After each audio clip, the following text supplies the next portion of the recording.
জয় মা সন্তোষী মা। আজ সন্তোষী মায়ের পুজো, আজ শুক্রবার। তো আমি মা সন্তোষী মায়ের পুজো করতে করতে ভাবলাম যে একটু তোমাদের সাথেও মানে বলি যে আমি মা সন্তোষী মায়ের পুজো অনেক দিন থেকে করছি। তো মা সন্তোষী মায়ের আমি আশীর্বাদ পেয়েছি, তো ভাবলাম একটু তোমাদেরকেও বলে দিই কীভাবে করতে হবে।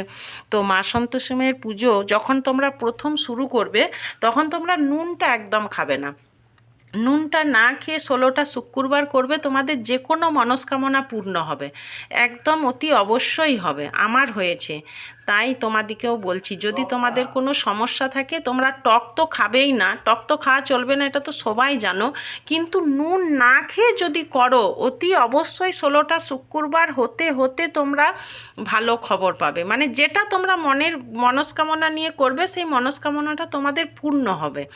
তো আর একটা কি কথা, খুব জরুরি কথা, যেটা মা সন্তোষী মায়ের পুজো হয়ে গেলে 108 বার কৃষ্ণ নামটা অতি অবশ্যই করবে। আর সন্ধে দেখাবার সময়তে যদি পুজো করার পরে অনেক দেরি হয়ে যায়, না করতে সময় পাও, তাহলে সন্ধ্যের সময় কিন্তু 108 বার কৃষ্ণ নাম সেই শুক্রবারে করতেই হবে। ভগবান শ্রীকৃষ্ণকে প্রণাম করে 108 বার নাম জপটা করতেই হবে। তাহলে তুমি দেখে নিও, তোমার যে কোনো মনস্কামনা পূর্ণ হবে।